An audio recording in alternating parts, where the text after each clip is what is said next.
우리 옆 사람과 인사하겠습니다. 한 사람을 세웁시다. 이렇게 인사하겠습니다. 한 사람을 세웁시다. 네, 한 사람을 세웁시다. 네, 좀 있으면 새로운 표가 나옵니다. 한 사람을 세우자는 그 표 끝까지 좀 기억해 주시고요. 또 2023년도에도 계속해서 우리는 사람을 세워가야 됩니다. 하나님의 사람을 세우는 것이 우리 교회의 사명입니다. 그러니까 계속해서 기억해 주시면 고맙겠습니다. 오늘은 이제 말씀의 세 부대라고 하는 제목으로 말씀을 나누려고 하는데요. 지난주에 믿음의 세 부대를 준비하자 이렇게 얘기를 했습니다. 우리가 모두 한 해를 시작하는데 많은 계획과 소망이 있지 않겠습니까? 근데 그 계획과 소망을 다 이루려면 우리가 해야 될 것은 그 소망에 합당한 또는 그 계획을 이루기에 합당한 우리의 모습들이 바뀌어야 될 필요가 있다는 거죠. 우리가 이전의 모습에서 다르게 새로운 모습으로 나가려면, 즉 이전에는 조금 작고 또 아니면 미숙한 부분이 있었다면 이것을 새해에는 이제 새로운 모습으로 좀 성숙된 모습으로 또 이렇게 열매 맺는 모습을 바꾸기 위해서는 분명히 우리가 좀 다른 모습을 그 삶의 모습을 가져가야 된다는 거죠. 그러니까 이전하고 똑같이 살면서 금년에는 변화되기를, 이전에는 똑같은 습관으로 살면서 지금은 새로운 일들이 일어나기를 바라는 것은 조금 욕심 아니겠습니까? 그러니까 우리가 뭔가 새로운 일을 하려면 그리고 새로운 모습으로 나가려면 이전 모습과 좀 바꿔야 된다는 거죠. 그러니까 우리가 생각이 좀 바뀌어야 되고요. 우리 가치관이 좀 바뀌어야 되고요. 우리가 행동하는 양식이 좀 바뀌어야 될 필요가 있습니다. 그러기에 우리가 신앙적으로도 새롭게 성장하기를 원하고 또 주님 안에서 성장하기를 원한다면 우리는 분명히 믿음의 모습도 또 우리가 신앙생활하는 모습도 바뀌어갈 필요가 있다는 겁니다.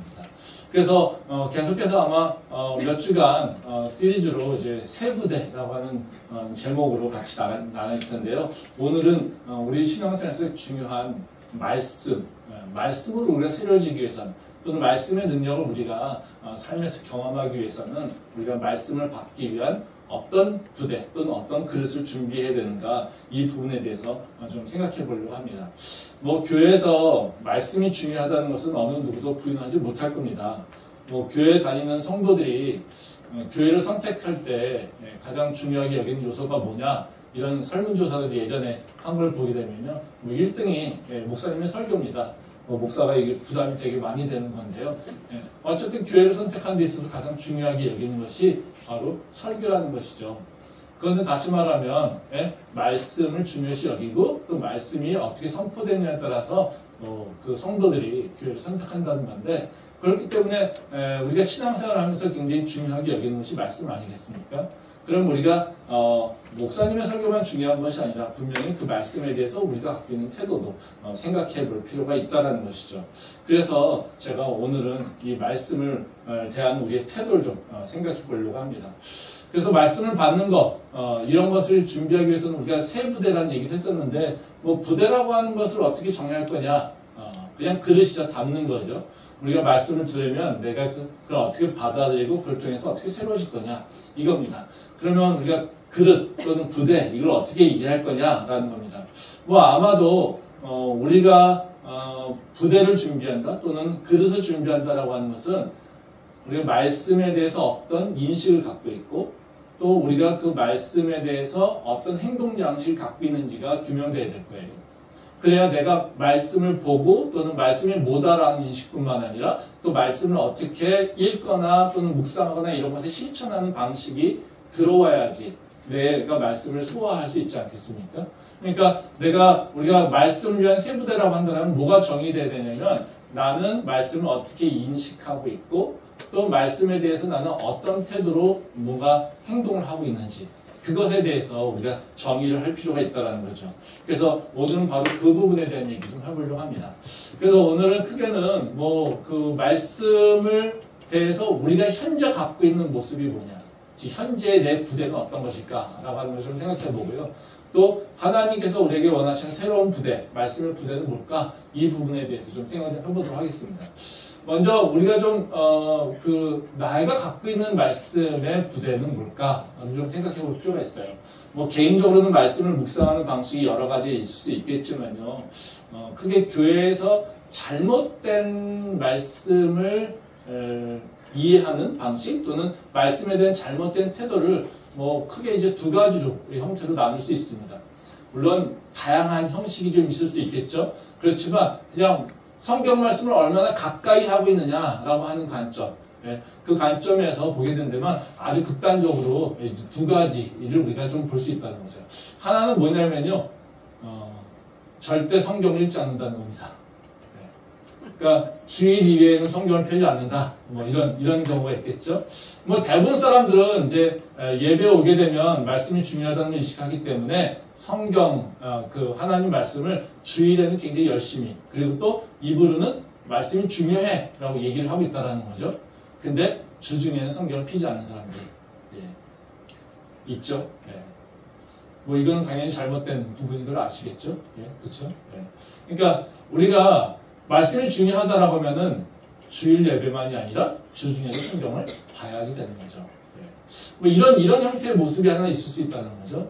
또 다른 형태는 뭐가 있을까요? 말씀하고 굉장히 가까이 지내는 겁니다. 그러니까 매일같이 성경을 읽고 성경 통독도 하고 뭐 이런 경우가 있죠. 뭐 이런 거는 좀 어려운 그 문제가 없을 것 같아요. 이러면 정말 너무 열심히 잘하고 있는 거 아닙니까? 매일같이 다른 사람은 성경을 하나도 안 읽는데 나는 같이 매일같이 성경 읽어. 나는 금요일은 성경 통독을 한 번 하는 게 목표야. 뭐 이거. 또 요새는 필사도 시키잖아요. 그래서 나는 뭐 성경을 써서 내 성경을 만들어. 뭐 이런 부분들이 있을 수 있다라는 거죠. 이거는 괜찮은 걸까? 근데 이거에서 문제는 또 어떤 게 있을 수 있냐면요. 성경을 읽고 쓰고 하는 것, 가까이 하는 것, 물리적으로 가까이 하는 건데 그 말씀을 얼마나 묵상하고 그것을 삶에 실천하느냐의 문제가 있을 수 있다는 거죠. 그러니까 성경을 많이 읽는다고 해서 무조건 좋은 거냐? 아닐 수 있다는 겁니다. 오히려 그 성경을 많이 읽는 것에 만족감을 갖는 것, 이것에 초점을 맞추고 있는 경우도 꽤 있다는 것이죠. 그래서 우리가 성경을 대하는 태도에서 이제 성경과 얼마나 가까이 있느냐를 기준으로 보게 된다면 아예 가까이 하지 않는 경우가 있을 수 있고요. 가까이 하나 그 본질적인 의미에 대해서는 생각하지 않고 또는 그 본질적인 의미를 내 삶에서 실천하지 않으려고 하는 것. 그것에 관심이 없는 경우. 이 두 가지가 다 문제가 있을 수 있다는 거죠. 그러면 이 두 가지 행동들이 왜 나타나냐는 겁니다. 분명히 두 가지 행동이 나타나는 것은 그 말씀에 대한 어떤 자기들의 생각이 있지 않겠습니까? 그러니까 그 생각이 뭘까라는 겁니다. 근데 이 두 가지 행동이 이제 서로 다르게 다른 믿음의 생각 또는 성경에 대한 태도가 있을 것 같지만 사실은 좀 더 고민해 보면요. 이 두 가지, 성경을 전혀 읽지 않는 것과 그리고 성경을 많이 읽은 것에 관심을 갖는 것, 이건 사실 동일한 인식에 있습니다. 믿음의 행태에 있습니다. 그 가장 근저에는 뭐가 들어가 있냐면요. 바로 성경 말씀을 종교적 예식 또는 종교적 행위와 연결지어서 이해하고 있다는 거예요. 즉 하나님의 말씀을 뭐로 연결하냐면요. 나의 종교 행위랑 연결하고 있다는 거죠. 그러니까 아까 처음 말씀드린 것처럼 주일에 설교는 굉장히 중요해. 그렇죠? 근데 평소에는 안 읽어. 뭐만 하면 돼요? 예배를 드리기 위해서는 말씀이 가장 중요한 거예요. 그렇죠? 예배에는 말씀이 빠지면 안 돼. 그리고 예배가 은혜로우려면 말씀이 좋아야 돼. 이런 얘기죠.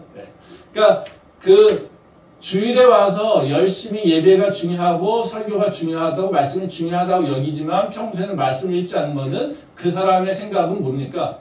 성경은 언제만 보면 됩니까? 종교 행위, 예배 때만 보면 됩니다. 그러니까 예배 이외에는 말씀이 필요 없는 거예요. 그러니까 그 인식 속에는 뭡니까? 항상 나는 하나님과 종교적 형식 또는 종교적 행위에 따라서 만나는 거예요. 그러니까 말씀도 어떻게 해요? 하나님을 만나고 하는 과정이라고 하지만 사실 어떤 의미로 이해하고 있냐면요. 종교적 행위로서 내가 복을 받거나 내가 하나님한테 뭔가 기대하거나 하나님에게 뭐 충성한다라고 하는 의미, 이 의미에서만 말씀을 보게 된다는 거죠. 그러니까 내가 예배를 열심히 드리는 이유가 어떤 사람들 같은 경우는 종교적 행위에 열심히 있는 경우가 있잖아요. 뭐 멋지게 뭔가 이렇게 대단하게 예배를 드리는 것도 다 똑같은 의미 아니겠습니까? 그러니까 예배 본질에 대한 생각은 아니라 예배 행위에 대해 관심 있는 사람들, 그러니까 종교 행위에 관심 있는 것들, 이런 것들에 관심이 있으면 성경 말씀도 어떻게 보냐면요, 종교적 행위랑 연결지어서 본다는 거죠. 그래서 예배 드릴 때만 필요한 것이 말씀이라고 생각하고요. 또 예배 드리는 것 이외에는 말씀은 그렇게 크지 않다는 거죠. 근데 한번 생각해 봅시다. 예. 우리가 말씀이라고 하는 것은 말씀이라고 하는 것은 우리 삶 속에서 이루어져야 되는 거잖아요. 근데 주일날 예배 와서 이 30분 또는 1시간 동안 예배 드리면서 말씀을 듣는 것, 이걸로 한 주를 살아가는데 충분할까요? 종교적 예식이 일주일에 한 번 필요해요. 우리가 그렇게 정의하고 있어요. 그러면 말씀도 똑같이 종교적 행위와 연결시켜서 그 순서만큼만 있어야 된다고 한다면 우리는 종교적 행위랑 연결되는 게 문제가 하나도 없습니다. 즉 다시 말하면 우리가 일주일에 예배 한 번 드리는 게 충분해 라고 생각하면 그 일주일을 살아가는 그 7일 나머지 7일 살아가는데 충분해 라고 한다면 우리는 어떻게 해요? 말씀도 그냥 일주일에 한 번 예배 시간 와서 주일 예배 때 와서 듣는 거 이걸로 충분하게 여길 수 있죠. 그러면 우리가 평소에 성경을 읽지 않는 것에 대해서 문제를 제기할 필요가 없어요. 그렇지 않습니까? 네. 그러니까 일주일에 딱 한 번 일주일 와가지고 내가 그 말씀 가지고 일주일 사는데 충분해. 문제가 없어. 네. 그러면 성경을 또다시 펼 필요는 없다라는 거죠. 근데 과연 그럴까요? 근데 솔직히 어떻습니까? 우리가 주일날 와가지고 예배 드리면서 설교 들으면 언제까지 기억합니까? 설교하는 저도 일주일 내내 기억 못해요. 그렇죠? 그러니까 우리가 그 말씀을 기억하면서 일주일 살아간다라고 하는 것은 참 불가능하다는 얘기죠. 그렇다면 우리는 그 순간 어느 순간부터는 말씀과 내 삶은 괴리가 있게 되는 거예요. 그래서 한 번의 종교 행위를 가지고 내가 하나님의 사람으로 사는 것이 부족함이 없다면 우리는 한 번에 일주일에 한 번의 종교 행위 충분해요. 그렇지만 그게 아니라면 우리는 다른 방법을 찾아야 될 필요가 있다는 거죠. 그러면 또 다른 케이스, 반대의 케이스. 그럼 난 매일같이 성경을 읽어. 성경 통도 몇 번 했어. 이건 뭐가 중요할까요? 어떨까요? 이것도 사실 마찬가지입니다. 우리가 말씀을 보는 것은 어떤 목적입니까? 말씀을 이해하고 내 삶을 끌어들여서 내가 하나님의 사람으로서 하나님의 말씀을 지키면서 살려가는 게 목표예요. 근데 우리가 성경 통독을 많이 하고 성경을 열심히 읽는 사람들의 그 특성 중에 하나가 자랑이 뭡니까? 나는 몇 번 읽었어 이거죠. 또 왜 몇 번씩 읽을까요? 왜 그렇게 이해도 안 하고 생각도 안 하면서 이렇게 열심히 읽을까요? 또 어떤 경우 큐티 열심히 하잖아요. 근데 우리는 큐티 하면서 이렇게 하루에 그 말씀, 오늘 큐티의 말씀이 무슨 의미일까? 오늘 이 말씀 내가 어떻게 붙잡고 살아야 될까? 이런 것까지 고민하기에는 시간이 꽤 많이 걸리잖아요. 그럼 우리는 또 어떻게 타협하잖아요. 어떻게 타협합니까? 내가 오늘 큐티 때 봤어. 그쵸? 이걸 우리는 만족하잖아요. 그쵸? 이런 모습이 다 뭘까요? 성경 읽는 것 자체를 종교적 행위 하나로 이해하는 거예요. 나는 그 말씀에 무슨 내용인지 관심이 없어. 또는 몰라도 돼. 오케이. 근데 나는 오늘 큐티책을 폈어. 이거죠. 나는 그 말씀이 이해가 안 돼. 그렇지만 나는 오늘 읽었어. 이거죠. 이거에 관심. 그걸 만족하는 거예요. 제 주변에 이제 옛날엔 교회 열심히 다녔다고 하는데 믿거나 말거나. 근데 요새는 교회를 안 다니는 분들이 꽤 있어요. 그래서 제가 목사라는 걸 알면 뭐 이런저런 얘기하면서 그래요. 근데 대부분 공통적으로 하는 얘기가 뭐냐면요. 나 되게 한때 열심히 믿었어. 나 성경도 좀 많이 알아. 뭐 이런 얘기를 많이 합니다. 그러면서 꼭 하는 얘기가 대부분 사람들이 이렇게 패턴이 있더라고요. 하는 얘기가 뭐냐면요. 나 성경 통도 몇 번 했어요. 이런 얘기. 성경을 내가 한 두세 번 읽었어요. 이런 얘기죠. 저는 그렇게 그런 분들한테 그래요? 다들 대단하신데요? 전 성경 통도 한 번도 안 했는데요. 저는 이런 얘기 농담을 합니다. 나보다 많이 읽었는데요? 제가 이런 얘기 해요. 그래서 또 그런 얘기 합니다. 근데요, 우리가 학생들이 공부할 때 나 몇 시간 책상 읽었어. 책상에 앉아 있었어. 또는 나 수학 점수 몇 번 풀었어. 나 수학 문제 100건 풀었어. 이게 중요할까요? 아니면 성적이 중요할까요? 어떤 게 중요할까요? 대부분 공부 못하는 애들은 뭘 강조합니까? 나 몇 시간 공부를 했어. 그렇죠? 또 입시에 실패한 애들이 대부분 하는 게 뭡니까? 나 몇 권 봤어. 뭐 이런 거죠. 네? 뭐 지금은 뭐 다르겠지만 난 수학 정서 뭐 기본 몇 번 풀었어. 뭐 실력 몇 번 풀었어. 네. 뭐 성문 종합영어 몇 번 읽었어. 이게 세대 나오는데요. 네. 네. 성문 종합영어 몇 번 읽었어. 뭐 이런 얘기죠. 네. 이런 거. 네. 한번 생각해 보세요. 그게 얼마나 중요할까요? 아니면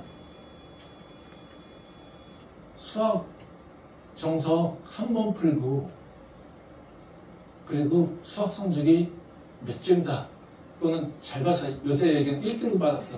네. 어떻게 더 중요할까요? 많이 푼 놈이 중요합니까? 아니면 1등급 받은 놈이 중요합니까? 우리는 수학 공부를 얼마나 잘했는가 열심히 했는가를 뭘로 평가합니까? 몇 번 봤어? 이겁니까? 아니죠. 너 성적이 얼마인데? 이거죠. 그렇죠? 네. 근데 이상하게요. 교회에서는 나 성경 몇 번 읽었어가 굉장히 중요한 계급장이라는 거죠.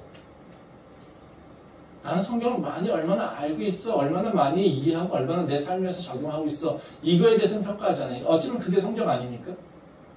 우리가 성경 공부하는 이유는 그거잖아요. 성경을 이해한 다음에 내가 말씀에, 내 삶 속에서 그 말씀을 적용해서 살려고 하는 거, 이것이 중요한 거잖아요. 네? 근데 내가 성경을 몇 번 읽었어요. 이거에 되게 초점이 맞출 수 있단 말이죠. 네. 왜 그럴까요? 성경 몇 번 읽은 것이 나한테는 굉장히 중요해. 왜? 그것이 하나님한테 내 충성의 표시니까. 그렇지 않습니까? 우리는 그거에는 관심이 없어요. 내가 얼마나 말씀을 가지고 내 삶에서 살아나려고 노력하고 있는지에 대한 관심이 없어요. 어찌 보면 내가 성경을 많이 읽어도 가장 중요한 건 뭡니까? 내가 그 말씀을 따라서 어떻게 삶에서 지켜나가려고 얼마나 싸우고 있어, 얼마나 힘들게 노력하고 있어. 이것이 중요한 건데 그것에 대해서 평가하지 않고요. 그것 때문에 내가 얼마나 많은 공유하고 있는지에 대해서는 얘기하지 않고 나 몇 번 읽었어? 이거에 관심이 있다는 거죠. 다 똑같은 성경을 안 읽든지 아니면 성경을 많이 읽든지 간에 일어나는 가장 큰 문제 중에 하나가 근원적인 문제 중에 하나는 뭐냐면요. 성경을 읽는 것 자체를 종교적 행위랑 연결시켜서 이해하고 있다는 거예요. 성경 읽는 거는 종교적 행위 아닙니다. 그래서 우리가 종교 행위로서 자꾸 성경을 바라보고 종교 행위로서 성경을 읽고 종교 행위로서 큐티를 이해하고 있으면 뭐만 들어오냐면요. 죄책감. 밖에 들어오지 않아요. 그리고 오히려 성경을 안 읽는 것에 대한 부담감만 있고요. 내 삶에는 하나도 변화가 일어나지 않아요. 그래서 우리가 성경 읽는 것을 종교적 형식이나 종교적 예식으로 또는 종교적 열심으로 우리가 평가를 하는 것, 이거는 잘못된 인식이라는 거죠. 그래서 혹시 이 중에 성경을 몇 번 읽어서 자랑하고 마음이 있는 분들은 오히려 생각을 좀 바꿔야 돼. 나는 얼마나 하나님 말씀에 따라 살려고 싸우고 있는가의 관점으로, 즉 성적 관점으로 좀 다시 봐야 된다는 거죠. 그래서 우리가 종교적 형식의 관점이 아니라 이제 새로운 관점이 좀 필요합니다. 그러면 우리가 준비해야 될 새로운 부대가 뭐냐는 거죠. 그럼 말씀을 종교적 행위 관점에서 이해하는 것이 아니라 그럼 우리는 말씀을 어떻게 이해해야 될까라는 겁니다. 어떻게 이해될까요? 말씀은 어떻게 봐야 되냐면요. 가장 기본적으로 하나님의 나하고의 관계, 친밀감을 관점에서 봐야 됩니다. 종교적 행위가 아니에요. 나와 하나님이 얼마나 가까운가의 관점을 봐야 된다는 거예요. 그래서 우리는 내가 지금 하나님 말씀을 어떻게 이해하고 있는가라고 하는 것, 또는 내가 하나님과 얼마나 가까운가 라고 하는 것을 알기 위하면 나는 뭘 봐야 되냐면요. 내가 성경 말씀과 얼마나 가깝지? 라고 하는 그 거리나 친밀도를 봐야 되는 거예요. 내가 하나님하고 마음은 되게 가까워요. 가깝다 생각해요. 믿음이 좋다고 생각해요. 근데 나는 성경과 가깝지가 않아? 그러면요. 우리는 신앙에 있어서 내 신앙의 모습을 이해하는 데 있어서 괴리가 생긴 거예요. 마음은 하나님이 되게 가까워. 근데 하나님 말씀은 가깝지 않아. 그럼 뭐가 될까요? 이건 말이 안 되는 얘기. 서로 앞뒤가 안 맞는 신앙생활인 거예요. 하나님과 가깝다면 뭘요? 네. 하나님의 말씀하고 가까워져야 되는 거예요. 근데 이제 가깝다라는 것만 가지고는 우리가 좀 이해하기 좀 어렵죠. 그래서 오늘 제가 나누려고 하는 것은 뭐냐면요. 그러면 하나님과 가까이 해야 된다라고 하는 것은 어떤 관점에서 우리는 성경에 관련된 태도를 가져야 될까? 다시 말하면 우리가 하나님 말씀과 가까워져 라고 하는 것을 우리는 어떻게 표현할 수 있을까? 또는 어떻게 실천할 수 있을까? 라고 하는 그 관점을 좀 얘기하려고 합니다. 하나는 물리적 관점하고 또 하나는 질적인 관점, 의미적 관점을 생각해 보려고 하는데요. 그래서 그 가까움이라고 하는 것, 하나님과 가까움이라고 하는 것을 이제 두 가지 관점을 좀 생각해 보려고 합니다. 첫 번째, 우리가 이제 하나님 말씀을 잘 이해하고요. 또 하나님과 가까워지는 관점에서 성경을 보려면요. 우리가 해야 될 일이 있습니다. 다른 것이 아니라요. 하나님과 성경과 물리적으로 가까워야 돼요. 다른 게 아니에요. 그러니까 내가 하나님의 말씀과 물리적으로 가까이 있어야 돼요. 그게 우리가 해야 될 태도예요.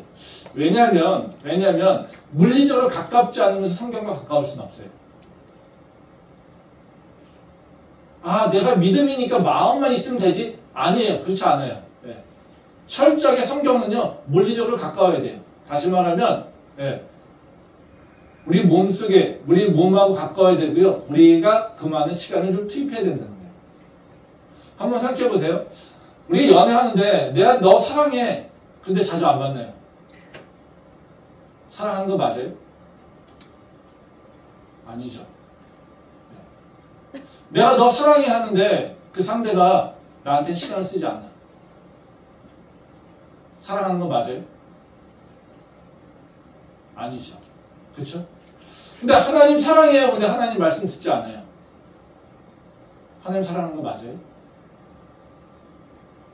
나 하나님 사랑해요. 근데 나는 하나님 말씀에 관심이 없어. 사랑하는 거 맞아요? 아니죠.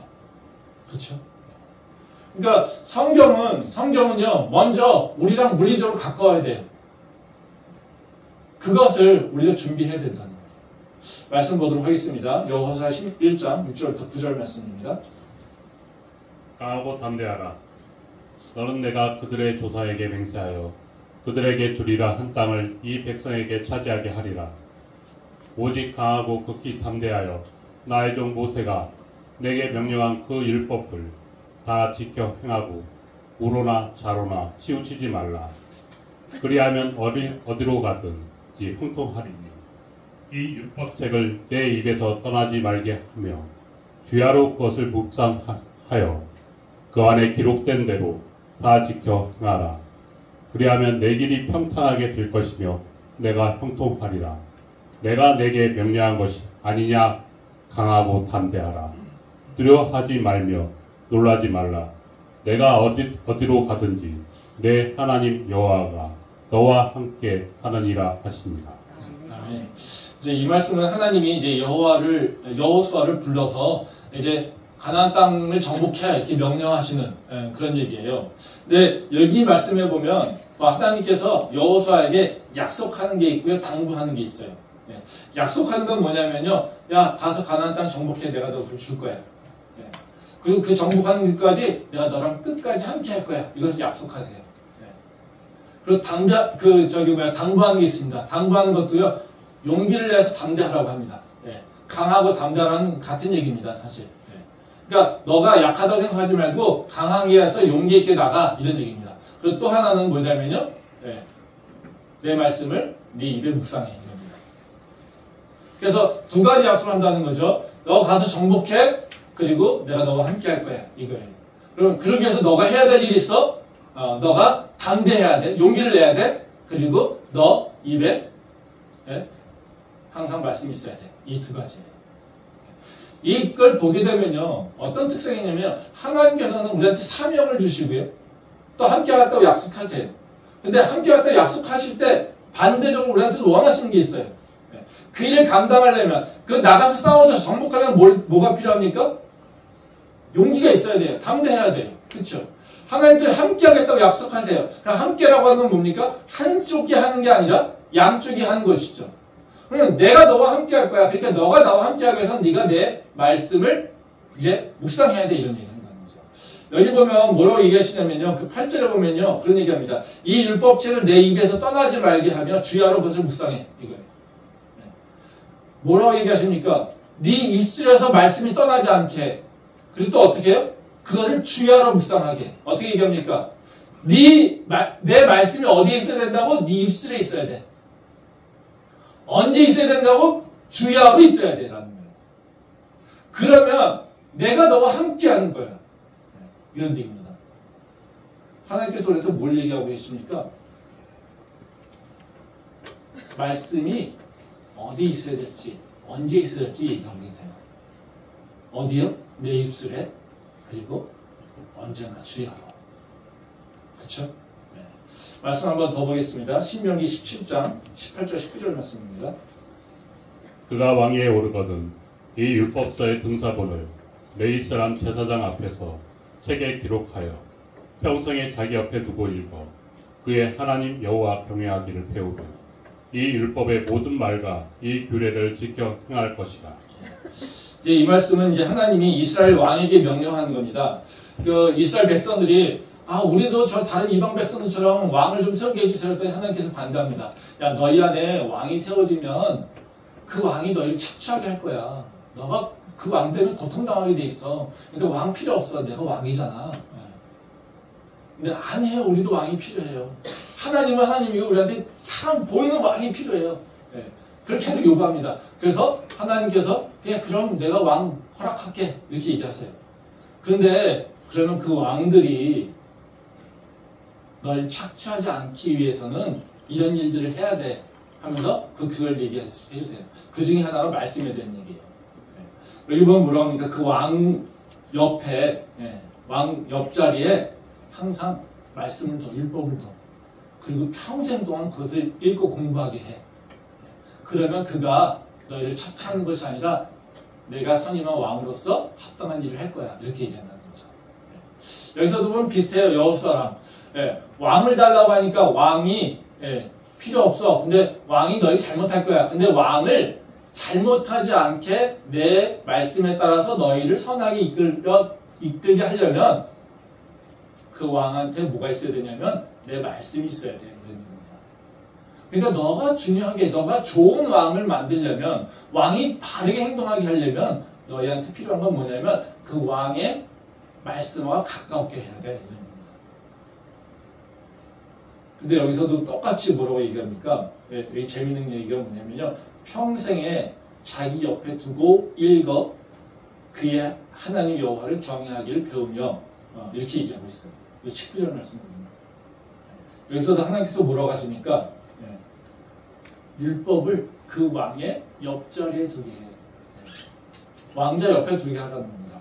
그리고 그것을 항상 읽고 배우고 연구하게 해서 하나님을 경외하는 것을 배울 수 있도록 해. 이걸 가지고 얘기하고 있다는 거죠. 그래서도 지금 뭘 얘기하고 있어요? 야, 그 왕이 내 말씀을 따라서 선한 왕으로서 그리고 너희를 위하여 너희를 착취하지 않는 왕이 되게 하기 위해선 말씀이 필요해. 근데 그 말씀은 어디에 있어야 되냐면 내 옆자리에, 왕이 옆자리에, 그리고 항상 그 왕이 그 말씀을 묵상하고 공부할 수 있도록 해야 된다. 그래서도 하나님께서 왕에게 사명 주시는 거잖아요. 그 사명을 온전히 감당하기 위해서 해야 될 일을 뭘 얘기하고 있습니까? 말씀의 관점에서 말씀으로 얘기하고 있다는 거죠. 우리가 하나님과 동행하는 것이 되게 중요하잖아요. 그럼 하나님과 동행한다라고 하면 우리가 어떻게 얘기합니까? 가까이 가는 것, 그리고 함께 가는 걸 얘기하는 거잖아요. 그럼 함께 가는 거라고 하는 것은 기본적으로 하나님 말씀이 내 안으로, 내 삶 안으로 들어와야 된다는 거예요. 하나님 말씀이 내 삶으로 들어온다는 것은 무슨 얘기냐면요.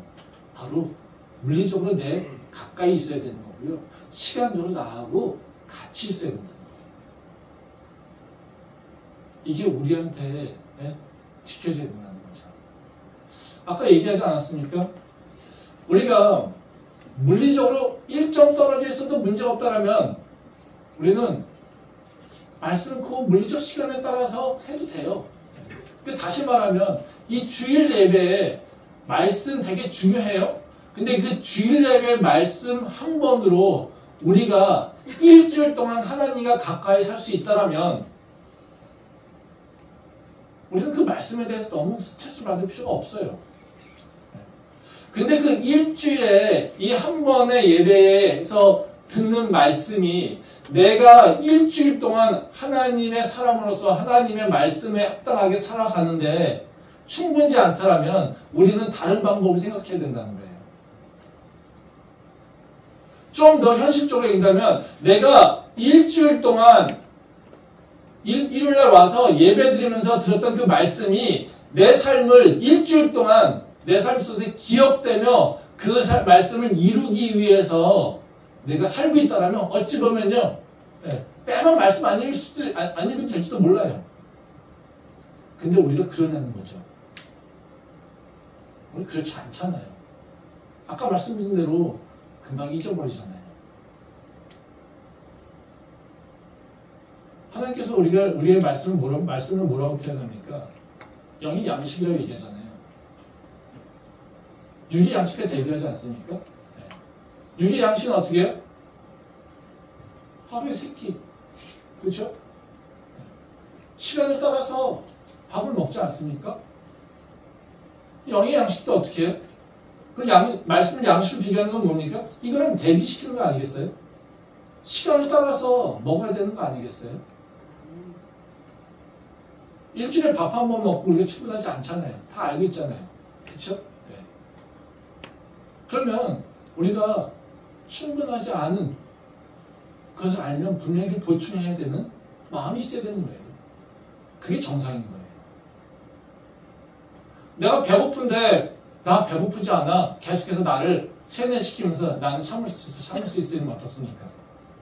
살만 빠지겠죠. 살 빠져도 좋긴 하겠지만 그게 건강합니까? 건강하지 않잖아요. 그렇죠? 내 영양분 부족해라면 어떻게 해요? 내 영양분을 채워야 되잖아요. 그럼 내가 삶에 있어서 하나님이 가장 중요해요? 하나님 내 왕이에요? 하나님께서 내 구원주예요? 그렇다면 내가 하나님이 나와 함께 하시는 것이 가장 중요하다고 믿고 있다면 나한테 뭐가 있어야 됩니까? 하나님과 가까이 하려고 하는 노력이 있어야 되는 거잖아요. 그렇죠? 하나님이 내 능력의 원천이에요. 내 삶을 지켜주시는 분이에요. 그러면 내가 하나님하고 떨어져 있어서는 절대로 살 수가 없어요. 그럼 뭘 해야 됩니까? 하나님에게 붙어 있으려고 노력해야 되는 거잖아요. 근데 하나님과 붙어 있는 건 뭘 통해서 이루어집니까? 말씀을 통해서 이루어지는 거잖아요. 말씀과 가까워져야 내가 하나님에게 잘 붙어 있을 수 있잖아요. 그렇죠? 여호수아한테도 그 믿음 좋은 여호수아한테도 얘기하는 게 말씀 지키라 아니겠습니까? 네가 왕 세웠지. 왕한테도 명령하는 거 뭡니까? 네가 말씀 지켜. 말씀하고 가까이 이거 아닙니까? 우리가 하나님한테 왕같이 쓰임받고 하나님한테 기억에 쓰임받기로 하면 하나님께서 우리한테 똑같이 뭘 원하십니까? 원하시겠어요? 우리 나랑 가까워져야 되는 겁니다. 네가 여호수아 같이 살려면 네가 하나님 말씀에 따라서 세상을 이기고 세상에서 열매 맺고 세상에서 하나님의 영광을 드러내기를 원한다면 너가 해야 될 일은 다른 것이 아니라 나랑 가까워져야 돼 이겁니다. 네가 나 떨어져서 살 수 없잖아. 네 눈으로 할 수 있는 게 없잖아. 이걸 우리가 믿음으로 고백하고 있다면 뭐 해야 됩니까? 당연히 말씀하고 가까워져야 된다는 거예요. 그 말씀하고 가까워진다는 거는 굉장히 추상적인 얘기가 아니라 성경에서 분명히 얘기하고 있지 않습니까? 너 지리적으로, 너 시간적으로 가까워야 돼. 이겁니다. 그걸 하지 않으면서 나 하나님 사랑해요. 하나님 내 주인이에요. 하나님 내 왕이에요. 라고 얘기하는 건 다 뭡니까? 거짓말이라는 거예요. 하나님 말씀을 묵상하는 것을 기대하고 하려고 노력하지 않아서 나 하나님 사랑해 하나님 나 믿어요 라고 하는 것은 다 거짓말이라는 거예요. 아까 제가 얘기했듯이 내가 연애를 하고 있는데 내가 그 사람을 위해서 시간을 할애하지 않고 내가 그 사람을 만나는 것에 열심을 갖지 않으면서 나는 당신 사랑해라고 얘기하는 것은 우리 아무도 안 믿지 않습니까? 근데 하나님께서 내가 너를 만나는 것은 말씀을 통해서 만나. 내가 너와 함께하는 것은 말씀을 통해서 내가 너와 함께하는 거야. 이렇게 얘기하는데 말씀 필요 없어요. 라고 하는 것은 어찌요? 우리가 하나님 사랑한다는 건 다 거짓말이라는 거예요. 그게 솔직하게 우리한테 우리 모습을 평가해야 된다는 거예요. 믿음은 추상적인 거 아니에요. 되게 현실적이에요. 구체적이에요. 믿음은요, 부적 같은 거 아니에요. 부적만 지니고 있으면 축복받는 거 아니에요. 말씀은 우리한테 하나님과 함께하고 있다고 하는 것의 하나의 표현이에요. 그리고 그 말씀을 가까이 있을 때 내가 하나님과 정말로 가까이 가는 것의 시작이라는 거예요. 그게 우리한테 좀 준비되어야 된다는 거죠. 한번 생각해 보세요. 한 해를 이제 시작하는데요. 나는 지금 말씀을 만나는 장소와 시간이 정해져 있는가? 있습니까? 만약에 이것이 정의되어 있지 않다는 내 삶 속에서 나는 말씀하고 가까이 있을 수 없어요. 아까 얘기했듯이 여호수아에게도 마찬가지고 왕에게도 마찬가지고 뭐라고 해야 됩니까? 너는 어디에서 언제 말씀하고 있어야 돼, 이런 얘기 하잖아요. 그렇죠? 우리도 적어도요, 이것이 정의돼야 돼요. 어디서 언제 나는 하나님의 말씀을 읽어, 이것이 정의돼야 돼요. 그것이 내 삶 속에서 시간에 딱 결정이 돼 있어야지 내가 하나님과 가까이 하는 시간이 있어요. 우리가 사람 만나는 똑같지 않습니까? 네. 내가 좋아하는 사람하고는 어떻게 해요? 항상 뭔가 전화를 자주 하지 않습니까? 네. 그렇지 않습니까? 네. 뭐 하루 살다가도 뭐 집에 들어갈 때 되면 집에도 전화하지 않습니까? 그렇죠? 네. 아, 부모님을 섬기는 분들은 어느 시간에는 정기적으로 전화하지 않습니까? 그렇죠? 네. 그래야 그 부모님이 또는 내 가족이 들어오지 않습니까? 내 삶으로? 똑같아요. 네. 하나님의 말씀이 내 삶으로 들어오려면요, 먼저 정비되어야 되는 건 뭐냐면요, 내 삶의 어느 공간에서 어느 시점에 나는 하나님과 만나, 이것이 정의돼야 돼요. 그것이 정의가 되지 않다면 다시 한번 내 삶을 돌아보시기 바랍니다. 그리고 내 삶의 시간들을 다시 한번 얼로케이션 해야 돼요. 그것이 우리가 하나님과 가까이 가고자 하는 새로운 부대를 준비하는 하나의 시작이라는 거예요. 그 준비가 우리 안에 있기를 소망합니다. 두 번째로 이제 하나님의 말씀을 대할 때 중요하게 여기는 그 가까이 함이라는 건 뭐냐면요, 내가 몇 번 읽었어 라고 하는 거 중요한 거예요. 내가 물리적으로 얼마나 가까이 있어 라고 하는 것에 머물러 있어서는 안 되고요. 뭐에 관심이 있어야 되냐면요, 내가 하나님의 말씀을 얼마나 실천했지, 그 말씀에 부합하는 행동을 얼마나 했지라고 하는 것을 나를 스스로 평가해야 돼요. 이게 우리가 해야 될 일이라는 거예요. 말씀 한번 보겠습니다. 오늘 읽은 말씀인데 마가복음 1장 20절부터 24절 말씀입니다. 그들이 가버나움에 들어가니라.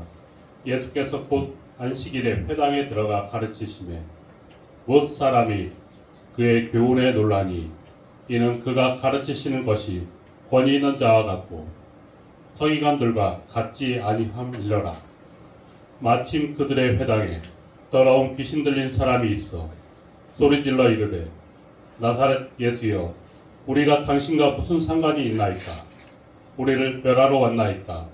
나는 당신이 누구인 줄 아노니 하나님의 거룩한 자이니이다. 예. 이제 이 말씀은 이제 예수님이 그 사역에 대해서 설명하고 있어요. 네. 보면 21절 말씀에 보면 그런 얘기가 나오죠. 예수님이 회당에서 하나님 말씀을 가르치셨더니 많은 사람들이 놀랐다. 이건 다시 말하면 예수님께서 하나님 말씀을 정말 잘 설명해 주셔가지고 그 듣는 사람이 정말 잘 깨우쳤다, 이런 얘기입니다. 근데 이 성경 말씀이 좀 재밌는 게 뭐냐면요, 사람들이 하나님 예수님이 주신 그 설명을 잘 듣고 막 깨우쳤어요. 어떻게 했어요? 그 마음이 감동했겠죠. 이제 하나님의 사람으로 살아야지, 뭐 이런 믿음의 결단들이 일어나지 않았을까요? 뭐 그런 걸 거예요. 예. 근데 재밌는 건 뭐냐면요, 예. 마침 그때 뭐가 등장하냐면요, 귀신이 등장한다는 거예요. 회당에서 귀신이 등장하는 게 말이 안 되는 얘기잖아요. 그렇죠? 또 말씀 잘 설명하고 있는데 귀신이 또 등장해요.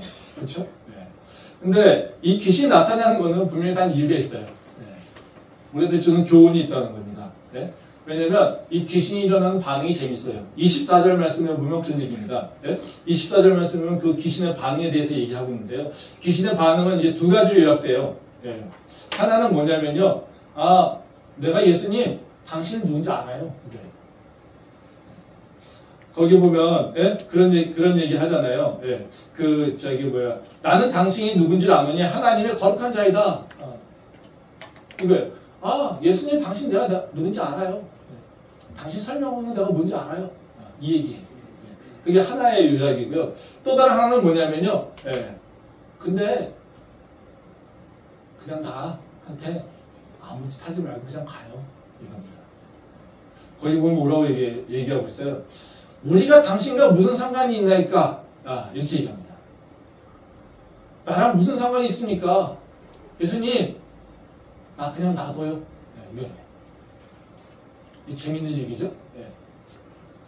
생각해보세요. 예수님이 하나님의 아들인 거를 알아요? 예수님이 우리의 구원주인 걸 알아요? 그럼 우리는 어떻게 해야 돼요? 그 안다라면 어떤 일이 일어나야 돼요? 예수님한테 굴복해야 되는 거죠. 네. 그 대표적인 게 마태복음의 16장에 보면 무슨 일이 나와요? 베드로가 예수님이 너희 나를 누구라고 하느냐 그랬더니 베드로가 주는 그리스도시와 살아계신 하나님의 아들입니다. 뭐 이런 얘기 하잖아요. 그 얘기가 지금 그 얘기잖아요. 예, 이 얘기. 예수님 하나님의 아들이고요. 우리 구원 주세요. 예, 이런 얘기를 하고 있는 거예요. 예. 그럼 베드로가 그 고백하고 나서 어떻게 합니까? 예. 엎드리잖아요. 예수님한테. 예수님이 하나님의 아들인 걸 아는 자들은 성경에 보면 다 어떻게 합니까? 굴복해요. 예. 나에게 은혜를 베풀어 주세요. 나에게 뭔가 축복을 주세요. 나의 문제를 해결해 주세요. 다 이게 바로 성경에 나온 얘기잖아요. 그러니까 예수님이 누구인지를 아는 자들마다 공통적으로 일어나는 일은 뭐냐면 예수님 앞에 굴복하고 나한테 은혜를 베풀어 주세요. 이걸 얘기하고 있어요. 그렇죠? 근데 지금 이 마귀는 이 귀신은 뭐라고 합니까? 나 당신 누군지 알아요. 하나님의 아들이에요. 거룩한 자예요. 맞아요. 예. 근데 나랑 무슨 상관이에요? 빨리 가요. 나 하던 일 방해하지 말고 이런 얘기. 이 모습이 어떤 모습일까요? 우리의 모습을 보여주고 있는 거죠. 우리가 하나님의 빛 가운데 행성하지 않고 마귀의 어둠에 붙잡혀 있을 때 말씀을 대할 때 이 태도가 나온다는 거예요. 우리가 하나님의 말씀을 들으면 당연히 그 말씀이 내 가슴에 들어와서 나를 힘들게 해야 돼요. 그렇죠? 힘들어요. 말씀이 나한테 들어오면요. 나는 육체의 정욕에 따라 살고 있는데 하나님 말씀은요. 육체의 정욕에 따라 살지 말래요. 나는 내 쾌락이 좋은데요. 나는 그거에 따라 살지 말래요. 나는 돈이 좋은데요. 돈 위에서 살지 말래요. 나는 명예가 좋은데 명예에서 살지 말래요. 나는 내 배부른가 내가 원하는 걸 채우기 위해 살고 있는데요. 그런 거 아무 쓸모없다고 살지 말래요. 그렇게. 그러니까 어떻게 되겠어요? 말씀이 나한테 들어오면요. 할렐루야 기쁠까요? 아니요. 그런 경우는 별로 없어요. 네. 그런 경우는 별로 없어요. 하나님 말씀이 나한테 들어오면요. 우리는 힘들어요. 하나님 말씀이 진리가 내 안에 들어오면요. 우리는 고통스러워요. 왜요? 내 하던 일을 멈춰야 돼요. 대부분 경우에. 내 가고자 하는 일을 다시 봐야 돼요. 내 길이 지금 맞는 건가? 자꾸 내 마음에 그런 생각이 들어요. 내가 이렇게 사는 게 맞는 걸까? 이런 생각이 들어요. 이런 생각이 들어야 정상인 거예요. 만약에 하나님 말씀을 들었는데 할렐루야 맞습니다. 내가 가는 게 맞죠? 나는 끝까지 갈래요. 이런 생각이 들면요. 내가 의심해야 돼요. 하나님 나한테 축복 주신다고요? 맞아요. 하나님은 나와 항상 함께 하시니까요. 나 무조건 돌려 앞으로. 이런 생각이 든다? 그러면 다시 한번 생각해 봐야 돼요. 그것이 진짜인지. 네. 그렇지 않아요. 대부분. 하나님 말씀이 나한테 들어올 때는요. 대부분 너 잘못했어. 너 그 길로 가면 안 돼. 이런 경우가 많아요. 네. 왜? 우리는요. 말씀 없이 살아갈 때는 우리가 방향성이 어디가 있습니까? 세상으로 가 있어요. 돈이 좋고요. 쾌락이 좋고요. 즐거움이 좋고요. 다 이런 거예요. 편안함이 좋고요. 안락함이 좋고요. 근데 예수님 따라가면 어디로 갑니까 우리는? 십자가잖아요. 불편한 길이고요. 나를 죽여야 되는 거고요. 나를 포기해야 되는 거고요. 내 것을 내려놔야 되는 거고요. 그래 불편해요. 그러니까 우리는 근데 말씀이 내 안에 들어와서 말씀이 가까이 되면 어떻게 될까요? 내가 일로 세상 따라 가려고 하던 거를 이렇게 돌이키겠죠. 그쵸? 근데 내가 하나님 그럼 당신이 뭐야? 내가 내 주인이지. 이러면 어떻게 돼? 나랑 무슨 상관이 있어? 나 그냥 갈 거예요. 이거죠. 지금 이 귀신이 하는 일이 뭡니까? 당신이 나랑 무슨 상관이에요? 그냥 가세요. 나는 내 할 일 할 거예요. 두세요 이거예요. 어떤 자들이요? 앞에서 지금 예수님께서요 성경 말씀 기가 막히게 해석해 주셨어요. 그렇죠? 그래서 와 저런 말씀이 있어. 그런데 무슨 얘기예요? 지식이 들어온 거예요. 야 율법 해결이 이해가 안 됐었는데 아 율법 정말 멋지네. 와 하나님 말씀 이해가 안 되는데 하나님 말씀 정말 멋지네. 이런 게 뭡니까? 지금 21절에 나오는 바로 그 사람들이에요. 회당에서 예수님의 설명을 듣고 와 성경 말씀이 이런 거구나. 하나님 말씀이 이런 거구나. 너무 멋지네. 와 내가 이걸 알았네. 내가 이걸 깨달았네. 이거에 만족하고 있는 사람들 앞에서 일어나는 건 뭡니까?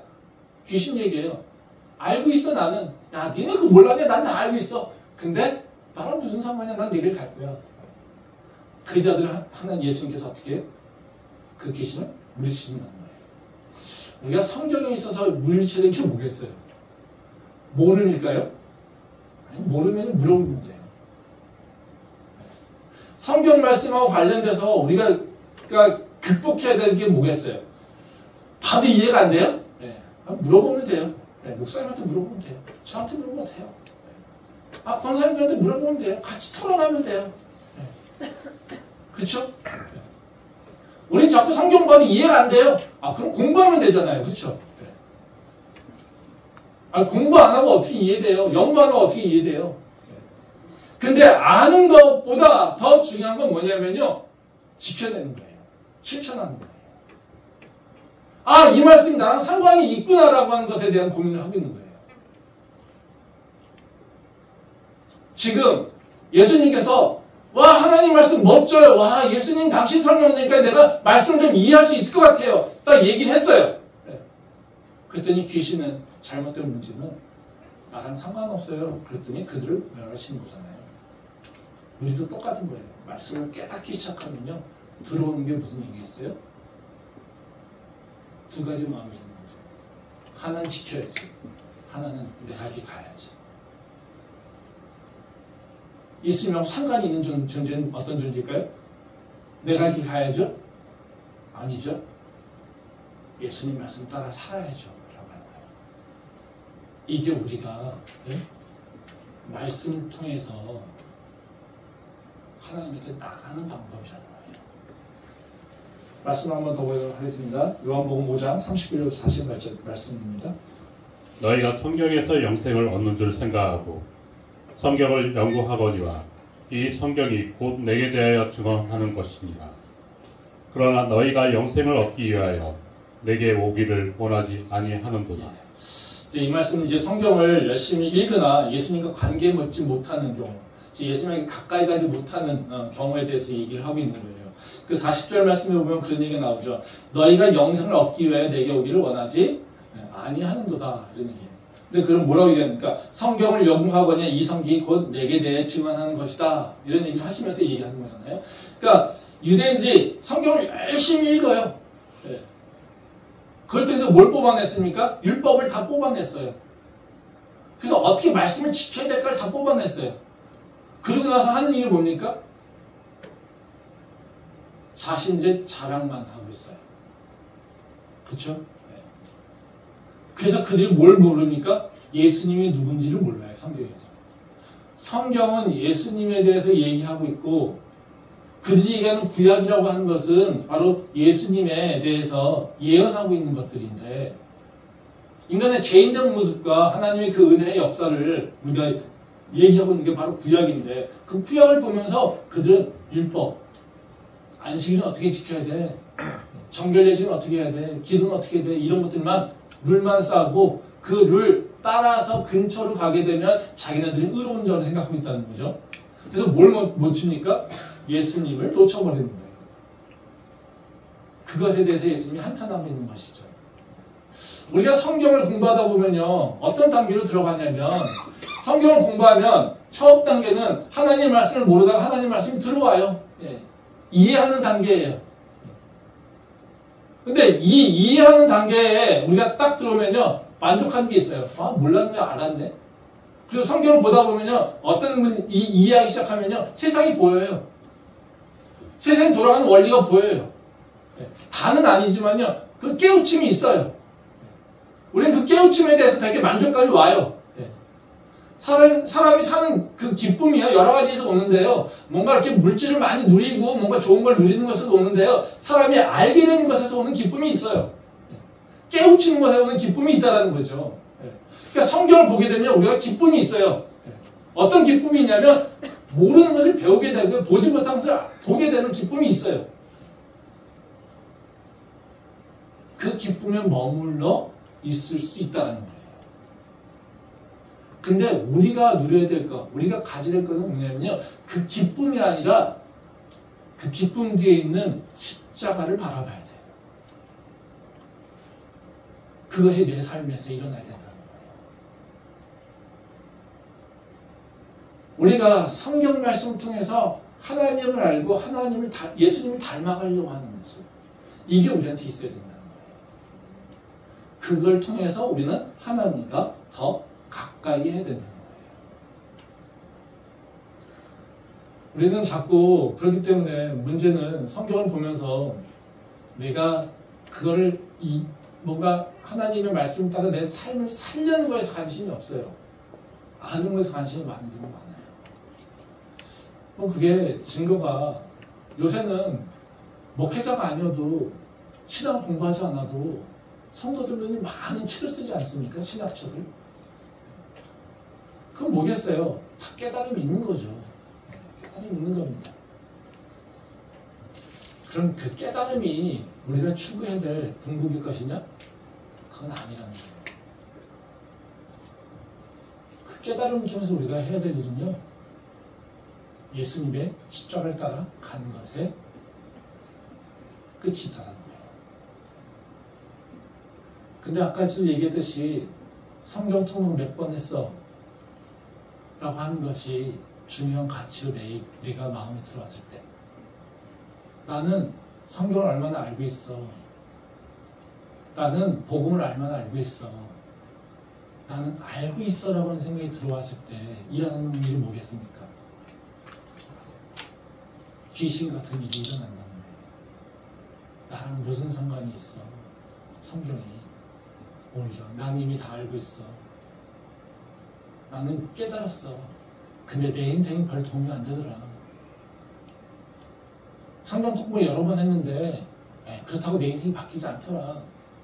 그러니까 나는 하나님이 없어, 이렇게 생각하고 가는 거죠. 잘못 알고 있는 거죠. 잘못 깨닫고 있는 거죠. 성경을 잘못 접근하고 있는 거죠. 우리가 성경을 읽으면서 주안점을 둬야 되는 건 뭐냐면요, 바로 그 말씀을 내가 어떻게 살면서 실천할까라고 하는 것에 대해서 고민해야 된다는 거예요. 이를 위해서는 두 가지가 필요해요. 하나는 깨우칠 수 있는 이해력 또는 연구하는 방법들이 필요해요. 우리가 성경을 아예 모르잖아요. 그렇죠? 지금 첫 번째 단계는 이해해야 돼요. 예수님께서 이렇게 설명해 주시는 거죠. 그러니까 성경은요, 절대 그냥 소설적인 지식인 거 아닙니다. 연구해야 되는 거예요. 근데 연구할 수 없잖아요. 그러니까 성경 공부하는 거예요. 내가 혼자 하는 거 쉽지 않잖아요. 그러니까 함께 하는 거예요. 우리가 안 되잖아요. 그러니까 성령님의 조명을 원하면서 기도하면서 하는 거예요. 그래서 성경 공부가 기도하면서 함께 하는 이유가 다 그런 거예요. 근데 그걸로 끝나는 것이 아니라요, 그 다음에는 내 삶에 어떻게 적용할 건가, 그 적용하는 것에 대한 내 인식이 좀 필요해요. 그래서 아는 것이 아니라 내가 아는 것을 적용을 어떻게 할 것인가에 대한 고민이 필요하다는 거죠. 그래서 성경 공부를 할 때 두 단계를 넘어가야 돼요. 하나는 성경을 이해하는 단계에 있고요. 그 이해하는 단계를 하면서 어떻게 내 삶에 적용할 것인가에 대한 고민을 해야 되는 거예요. 우리가 교회에서 셀 모임을 하잖아요. 그 셀 모임이 왜 중요한 겁니까? 성경을 이해하는 것은 제가 해요. 설교를. 셀 모임에서는요, 내가 그 문제를 어떻게 살면서 해결할까? 내 삶에서 어떻게 적용할까라는 부분에 대해서 고민하는 거예요. 근데 이건 다양한 길이 있어요. 삶의 모습에 있어서요. 그렇죠? 그러니까 그것을 이제 서로 나누는 거예요. 이렇게 적용할 수 있지 않을까? 이런 문제예요. 우리가 신앙생활에서 교제 문제가 바로 그 문제예요. 왜 하나님께서 우리한테 교제하게 하셨냐면 바로 하나님 말씀을 우리 삶에서 적용하려고 하다 보니까 우리는 많은 문제들에 직면하게 돼 있어요. 많은 어려움에 직면하게 돼 있어요. 그 문제를 내가 혼자 해결하기 힘들다라는 거죠. 그러면 하나님의 도우심이 있지만요. 그 도우심을 따라가기 위해서 우리가 함께 뭔가 하나님께 계속 나가는 거예요. 그래서 교회에서의 교제는 말씀을 통해서 일어나야 되는 거고요. 그 교회에서 교제를 통해서 일어나는 것은 바로 하나님의 말씀이 나와 공동체 안에서 교제하는 사람 사이에서 더 많은 열매를 맺게끔 하는 거예요. 이게 우리가 해야 될 일이라는 거예요. 그래서 우리 성경은요, 아는 것을 중요시 여기는 것이 아니라 나는 얼마나 실천하고 있지라고 하는 것을 되게 중요시 여기게 돼요. 우리가 새 포도주를 헌 부대에 담았을 때 그 포도주가 찢어지지 않습니까? 그게 우리 삶에서 어떤 거냐면요, 하나님의 말씀이 우리한테 들어와요. 그러면요, 우리는요, 지금의 삶의 모습에서 머물러 있을 수가 없어요. 내 삶이 찢어져 나가야 돼요. 그게 아프기도 하지만요, 그것이 내 삶을 성장시키는 과정이에요. 근데 이 찢어지는 것은 어떤 관계, 어떤 상황이냐, 내가 하나님 말씀을 이해했어요. 그리고 그것을 내 삶에 적용하려고 하니까요, 아픈 거예요. 내 삶이 바뀌어야 되니까요, 그게 찢어지게 내 삶이 변화되는 거예요. 그러기에 하나님 말씀이 새롭게 나한테 임하면요, 반드시 일어나는 일은 내 삶의 변화가 일어날 수밖에 없습니다. 그걸 통해서 우리가 성장하는 거라는 것이죠. 저는 우리가 2023년도에 다 각자의 계획이 있고 소망이 있지 않습니까?